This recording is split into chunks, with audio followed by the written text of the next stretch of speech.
Ladies and gentlemen, please welcome United States Representative Dan Kildee.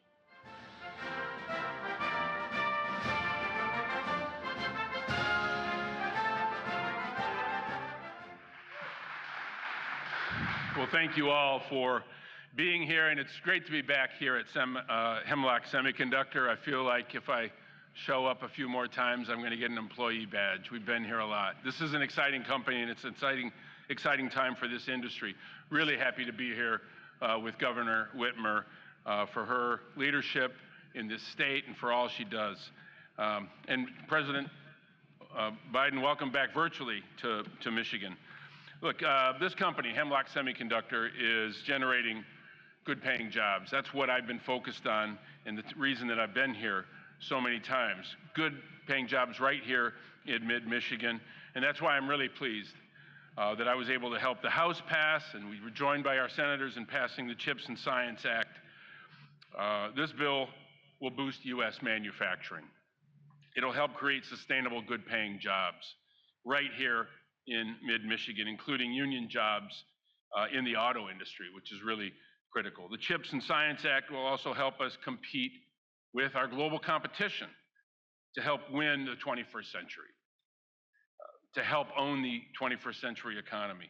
We're excited to get this bill to the President's desk. It'll boost manufacturing, support jobs, and critically, it'll bring down everyday costs for American families, giving the supply chain challenges that we're facing right now. This will have an impact. Relieving this chip shortage will have an impact on those costs. One of my top priorities in Congress has been dealing with the semiconductor chip shortage because it's really an issue of national competitiveness and national security. The chips were invented here in the United States, but not made here now. We can't depend on other countries for such a critical component to our economy.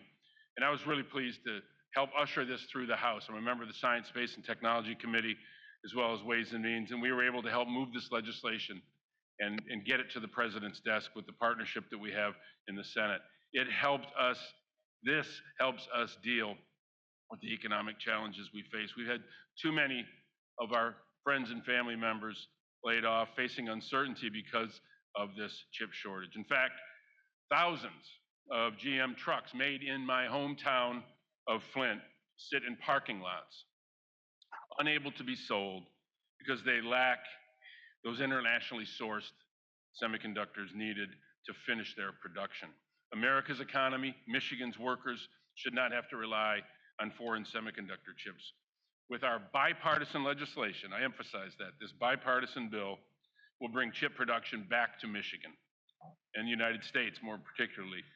That's important, isn't it? And again, lowering costs for Michigan families, lowering costs for consumers, and solidifying those good-paying jobs. I'm also particularly pleased that this legislation includes $2 billion specifically for legacy chips used in automobiles, fueling what I have been advocating for. So this legislation, which I helped introduce in the House, is really a critical moment. A semiconductor investment tax credit called the FABS Act. The investment tax credit will help facilitate long-term investment in chips and in factories and tools to make these chips. By using our tax code, we ensure these provisions in our economic growth will happen as quickly as possible, unleashing the power of private investment through the incentives that the tax code can provide. This is really about building a strong American semiconductor manufacturing industry to support manufacturing in this country in the long term. This helps secure our economic future and controls our destiny to outcompete our #1 competition, and that's China. So I'm pleased that in Congress, Democrats and Republicans were able to come together to get this legislation across the finish line and to the President's desk. And look, this was a team effort. I'm really pleased that the House and the Senate, Democrats and Republicans, could come together around this, and I now want to turn to one of those allies in this effort, a real strong voice for Michigan, and that's Senator Gary Peters. Thank you all very, very much. Senator Peters. Well, thank you, Congressman Kildee. Thank you for the introduction, and thank you for your leadership in the House in making this reality. I also wanted to shout out for Governor Whitmer, who I know is there. Thank you for your incredible leadership in Michigan. And I'm pleased to join you via video, although I wish we were there in person, but we're in Washington right now working on some other major legislation with my great colleague, Senator Stabenow, who together we worked awfully hard to make sure the legacy chips in particular were receiving the funding they needed, the chips that are in all of our automobiles and are critical to the auto industry. And I'm really honored to be with President Biden, who has shown just incredible leadership on this issue, and understanding that right now we are facing some significant challenges to our supply chain, not just with semiconductors, but we have learned as a result of this pandemic that supply chains can be very vulnerable, particularly when you're sourcing key components overseas. And unfortunately, that's exactly what's happening with semiconductors. This is a problem that I actually identified back in 2019 when I did a report as then the ranking member of Homeland Security, where we looked at shortages of drugs in America, that in this great country of ours, we had shortages. And the big reason for that was that 85% of all of the precursor chemicals that go into nearly every drug that we use in our country comes from China. We are dependent on the Chinese for a critical component to drugs that we need for medical purposes. And in that report, I actually concluded, this is back in 2019, I concluded when there is a pandemic in this country, we're going to face a very precarious problem because of these supply chains. And certainly we saw that in the pandemic, shortages of masks and swabs and all sorts of medical equipment. And unfortunately, it's not just medical equipment. Now we are facing a shortage with semiconductors, critical components, because we're overly dependent on foreign manufacturers, whether that's South Korea or Taiwan or China. There is no question in my mind, we have to bring that production back to the United States of America. American workers must be making these semiconductors. We can no longer be dependent on foreign countries for things that are absolutely essential to our homeland security as well as our economic security. And that's what this bill does. This bill makes investments and leverages substantial private investments. Companies like Hemlock Semiconductor, and certainly it's a privilege to be at Hemlock today. And I want to thank the folks at Hemlock for hosting this event. And I want you to know just how proud we are in Michigan that you are located in Michigan and making these products that are essential to the manufacturing stream. And when you think about semiconductors, they're in just about everything that we use, from smartphones, electronics, to our washing machines, and certainly to our automobiles. Hundreds of chips are in every automobile that's produced. And when there's a shortage, as Congressman Kildee mentioned, we've got cars in parking lots that can't be delivered because we need to have those chips. We need to produce these items in the United States. And when you think about where the future of the auto industry is going, as we move to electric vehicles, those vehicles will require even more chips. And then when we move to self-driving autonomous vehicles, which represents the future of mobility in our country, they require even more chips. This is a problem that only gets more challenging, only gets more difficult in the years ahead. And that's why we came together to pass this CHIPS bill, to understand that these investments need to be made today so that we can provide that steady supply of semiconductors and all of the products that we manufacture. This is a big win for Michigan. Let's be very clear. Michigan is a manufacturing state. We know how to make things. And when we make things, we need to have semiconductor chips. That's why Debbie and I worked so hard to make sure we had the legacy provision to provide additional resources, not just for the high-end chips, but the chips that are used in everyday products. We're proud to have this bill ready now for the president's signature. He'll be signing it shortly. And there's no question this will create more jobs for people in the United States. It's going to hold down price increases on manufactured goods. And bottom line, this is about homeland security, national security, and economic security. So this is certainly a very big moment, one that I'm very happy to say this bill is now on its way to the president. And with that, I want to turn it over to my partner in the Senate. And certainly we locked arms on this legislation and celebrated when it passed the Senate, and we'll celebrate once again when President Biden signs it into law. Senator Stabenow. Well, thank you, Senator Peters. And I join Gary in saying we wish we were there in person with all of you. I know, Governor, you're excited, and Congressman Kildee, and our friends at Hemlock, and everyone who's there today. So it's wonderful, though, to take part in this event virtually. And I have to say, as President Biden would say, this is a big freaking deal for Michigan. We're seeing a renaissance, first of all, in manufacturing here in Michigan and in America. That's important to recognize. 613,000 manufacturing jobs have been created so far since President Biden took office. So I first want to say thank you, thank you, thank you, Mr. President. In Michigan, of course, we are seen as the leaders in making things with good paying union jobs, which is really what it's all about. But we know that we can't make those things in today's world without having semiconductors, which is why we're all here together. You know, I remember the first call I received from one of our automakers who talked about how they couldn't get the chips they needed, and everyone was very frantic about what we were going to do. And Senator Peters and I immediately got to work at that point. We passed the original bill over a year ago in the Senate, and it kept pushing and pushing and pushing and pushing until we got to this moment where we can get it to the president's desk. And we made sure the bill included the kinds of chips that we need in manufacturing. You know, that may sound obvious. It may sound like a no-brainer, but originally that was not clear at all. And so we made sure that that happened. And, you know, I'm thrilled to say that the kinds of chips that we make are very much a part of this bill. I'm also thrilled that I was able to get our semiconductor production tax credit into the final bill. And I want to give a big shout out to my friend, Congressman Dan Kildee, who has been a champion in really leading our whole House delegation to support and move forward in the House and get us to this point. So thank you, Dan. So again, this legislation is a huge deal, particularly for us in Michigan. It's going to lower costs for Americans. It's going to strengthen our national security, and it's going to bring jobs home. It's going to bring high quality jobs home. And it's going to ensure that we're leading the next generation of scientific discoveries.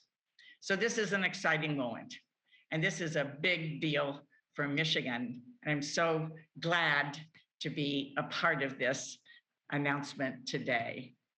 So now I want to introduce from Hemlock, somebody who is certainly in the leadership as it relates to where we are going in Michigan, and that's Kristen Aberman.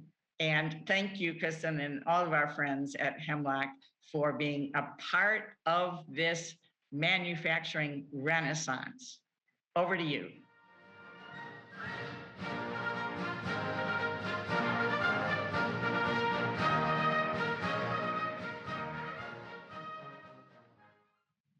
Thank you, Senator Stabenow, for the wonderful introduction. Good afternoon, everyone, and welcome to Hemlock Semiconductor. HSC has been making hyper-pure polysilicon since 1961, and we are part of the Corning family. I'm Kristen Opperman, Culture and Communications Manager here at HSC. For more than 11 years, I started as a summer intern. Little did I know, after graduating with my chemical engineering degree from Michigan State University, how dynamic my career path would be. Oh, I heard the go green, go white. Making the shift from engineering to communications has stretched my abilities and truly opened my world to new opportunities, such as working with neighboring communities, first responder teams, and doing work that impacts each and every one of our employees across the site. When you arrived on site today, I hope you had a moment to take in the view. Our team here at HSC makes one of the purest man-made substances on the earth. Polysilicon is the semiconductor in semiconductor chips. Without polysilicon made to the level of purity that we do here, The breakthroughs in technology that keep our world connected and energized truly would not be possible. The infrastructure here is extraordinary, and the work being done to run the assets is second to none. I just have to say that our operations, shops, and support teams are second to none, and I couldn't be more proud to work side by side with them each day. In fact, everything you see here today behind me would not have been possible without them. I want to thank Governor Whitmer, Senators Stabenow and Peters, Congressman Kildee, and you, Mr. President, for bringing light to our industry and for bringing semiconductor manufacturing back to the US so we can have more Americans doing great work to change the world. Governor Whitmer has been a strong supporter of semiconductor research, development, and manufacturing. On behalf of HSC, we are grateful for Governor Whitmer's leadership around getting the CHIPS and Science Act across the finish line. It is now my pleasure to introduce Governor Whitmer. Thanks, Kristen. Well done. Thank you.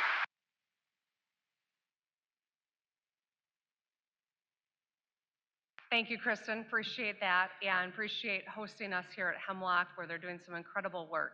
But also appreciative of so many partners that are here as we tell the powerful story of what we can do, and that's what this CHIPS Act is all about. Today, obviously, we're at Hemlock Semiconductor, one of Michigan's most innovative companies, to celebrate the CHIPS and Science Act. I'm grateful to our congressional delegation for fighting to get this bill over the finish line and onto the president's desk. For months, I've been advocating with a number of my colleagues on both sides of the aisle across the country to make sure that we would get this day, make sure that this day happened. Because we know that it's important for us to make things in America. I knew the impact that this would have on Michigan, and I am incredibly proud to see it passed. In a few minutes, I will be signing an executive directive to ensure that Michigan is ready for the influx of resources from the CHIPS and Science Act. This bipartisan legislation is a win for workers, it is a win for manufacturers, and it is a win for consumers. We're making a once-in-a-century investment in American industry, and we'll be bringing the supply chain from China to Michigan and to the rest of our nation. It will create and protect tens of thousands of good-paying jobs, and it'll help lower costs on everything from cars to dishwashers to medical devices and graphics cards. Now, the CHIPS and Science Act will have a significant impact on the state of Michigan. Everyone already knows that Michiganders make the best cars and trucks on the planet. Our legendary auto industry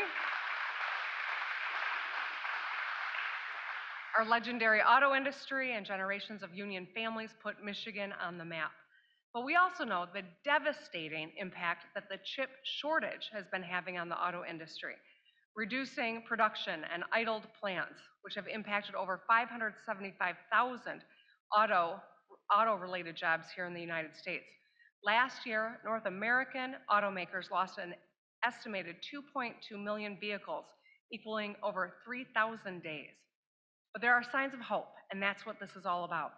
Since I took office, we have announced 25,000 auto jobs and are, to quote Bloomberg, in the midst of a manufacturing boom. This year, we've announced a $7 billion investment from General Motors, creating and retaining 5,000 jobs building electric vehicles and batteries. A $1.7 billion investment from LG Energy Solution, creating 1,200 jobs building electric vehicle batteries and battery components. A $2 billion investment from Ford, increasing manufacturing capacity at several Southeast Michigan plants. And just yesterday, an $83 million investment from Stellantis into their Dundee engine complex here in Michigan. On top of these auto investments, Hemlock Semiconductor, a leading provider of high-purity polysilicon for the electronic and solar power industries, added 400 jobs. KLA, a semiconductor company, opened their headquarters in Ann Arbor, building on their Michigan presence and creating over 600 good-paying jobs. Bacher, a chemical and polysilicon firm, opened their cutting-edge innovation center in Washtenaw County, creating 3,000 jobs. And Pfizer, a Michigan stalwart, announced their expansion of their Kalamazoo plant to manufacture a COVID treatment, creating 250 jobs. So the first half of 2022 proves that Michigan is on the move. And with this CHIPS and Science Act, we can surge American manufacturing capacity and make up for lost time. I know that families are feeling the pain right now. Inflation, supply chain challenges are continuing to impact prices, increasing on everything from a pound of beef to a new PC. Once President Biden signs the CHIPS Act, the benefits will be felt far and wide and quickly. When we hear chips, we tend to think about cars. And while the benefit to the mighty auto industry is clear, chips have a widespread impact. They're the beating heart of countless devices and machines that we use every single day. This bill will mean humming factories and lower costs on electronics, medical devices, farm equipment, and cars for working families. The CHIPS and Science Act over $50 billion for domestic manufacturing, R&D, and workforce development programs that represent a huge opportunity for workers. The semiconductor workforce is projected to need 90,000 more workers by 2025. That's tens of thousands of good-paying, high-skilled jobs that are in demand and will be for decades. We got started last year with a semiconductor wafer maker, SK Siltron, announced a Bay City facility, creating 150 jobs and bringing the supply chain home. Calumet, yes, that's great. And all the way in the Keweenaw, Calumet Electronics, one of a few manufacturers producing organic components for microelectronics, announced an 80-job expansion. In the Keweenaw, that's a big deal. Michigan is leading in semiconductor R&D, thanks to companies like KLA, the Lori Nanofabrication Facility at the University of Michigan, bringing industry and students together to evolve how we make microchips. And we also launched the Semiconductor Apprenticeship Network program to meet industry demand and talent in this critical field. So Michigan's putting the world on notice. With the executive directive that I will sign shortly, we will compete for every project, every program, and every resource. We will continue helping Michiganders get on tuition-free paths to good-paying jobs with great benefits, the kind that you can support a family on. We will play, and we will play to win, because that is what we do in Michigan. Our spirit of competitiveness and resilience is helping us move Michigan forward. So today, unemployment is low and small business growth is at a 24-year high. Our busiest construction season ever is underway as we fix the damn roads. And with the bipartisan budget I signed 2 weeks ago, my fourth, we have paid down nearly $14 billion in debt and not raised taxes by a dime since I took office.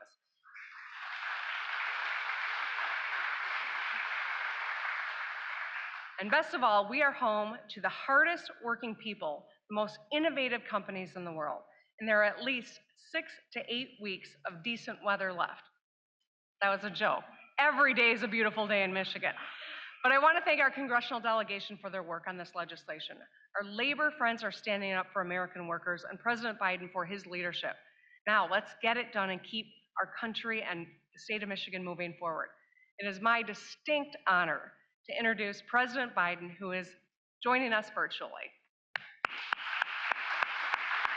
Governor, thank you very much for the introduction. And there's no one I'd rather be working with at the state level than you. When I decided to run for president this last time, I decided that I was tired of the notion of a trickle-down economy. My dad used to have an expression. He said, "Joey, a job's about a lot more than a paycheck. It's about your dignity. It's about respect. It's about being able to look your kid in the eye and say, honey, everything's going to be okay." And so that's when I decided I was going to run and build this economy from the bottom up and the middle out. Because when the middle class does well, everybody does well. The wealthy do very well, everyone does well. And, I think that's one of the things that excites me so much about dealing with the CHIPS Act. And look, we've been partners for a while in all these efforts, and there's no reason why that should slow up now. And I also want to thank A.B.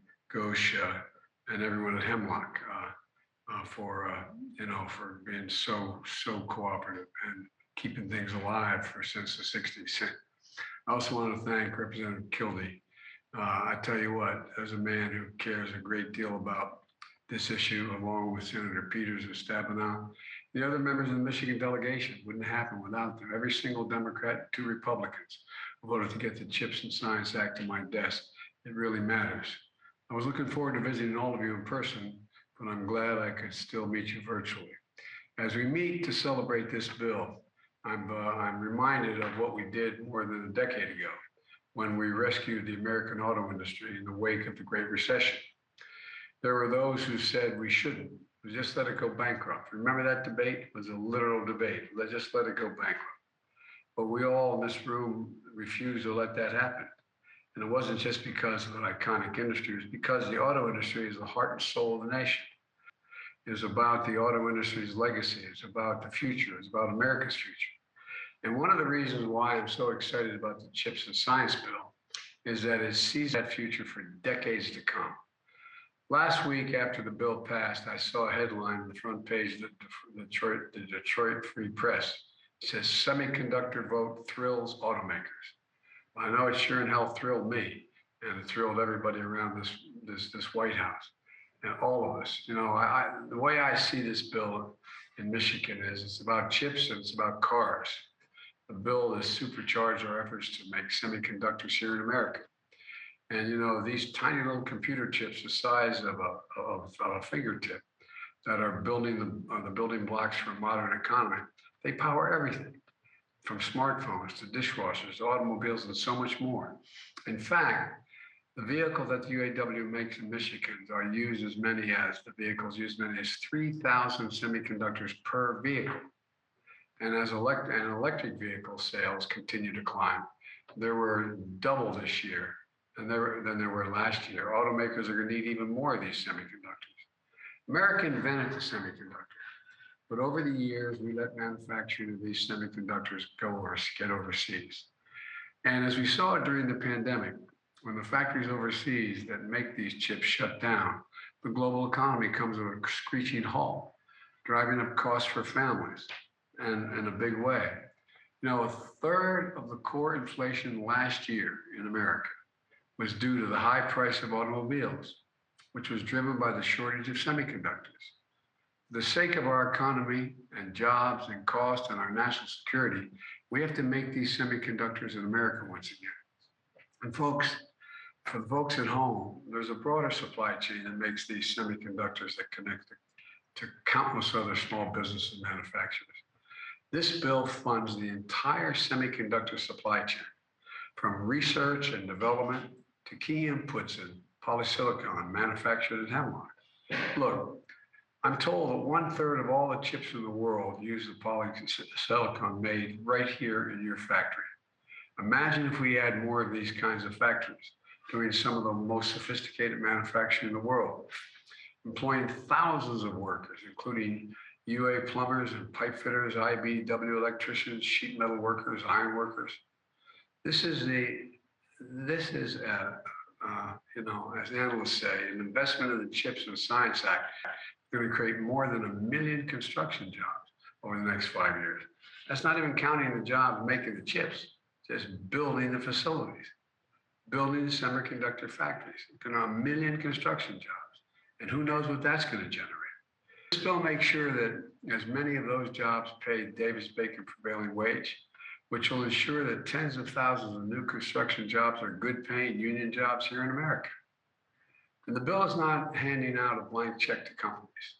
This bill has guardrails that are going to protect taxpayers' dollars in the interest of the American workers, small businesses, and the communities they're in. It means companies partnering with community colleges and technical schools that offer training and apprenticeship programs and working with small and minority-owned businesses. My administration is we're going to make sure we take back investments if companies don't live up to their end of the bargain. We're not going to allow companies to use these funds for stock buybacks and issue dividends. And finally, too often entrepreneurs and startups, you know, invent their technologies in America, only to go overseas to commercialize them, the items they invented. This bill makes it clear the world's leading innovation will happen in America.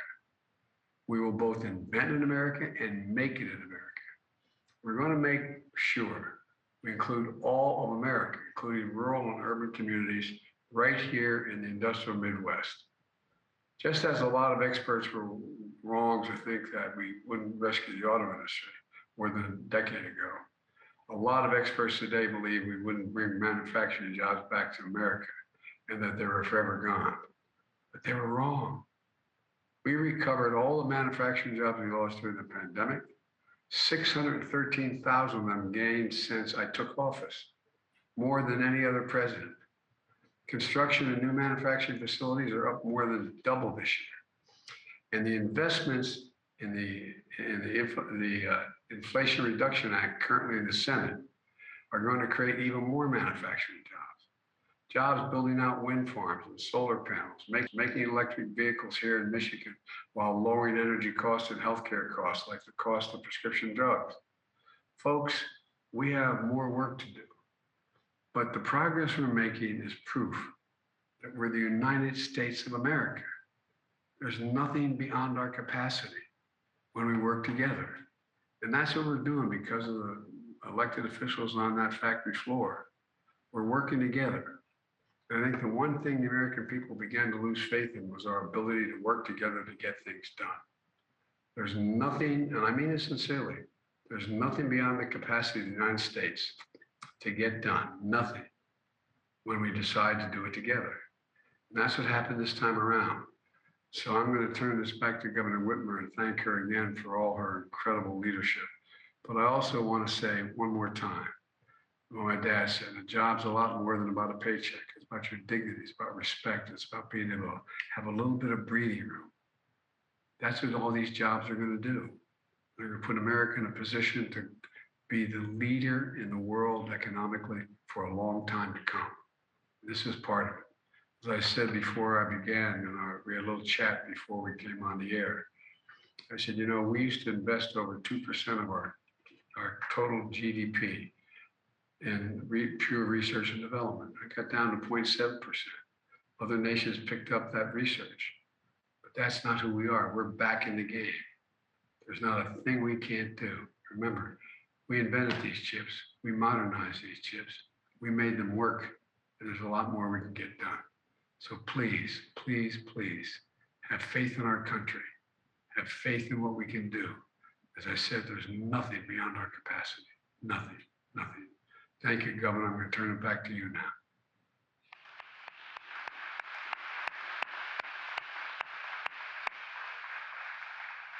Well, I want to thank the President. I want to thank you all for being here. With that, I'm going to go sign the executive directive that will empower Michigan to utilize the CHIPS and Science Act as effectively as possible so that we can compete for every project, every program, and every resource. And I want to invite Congressman Kildee and our leaders from industry and labor to join me as I sign the executive directive. And thank you all for tuning in and being a part of this.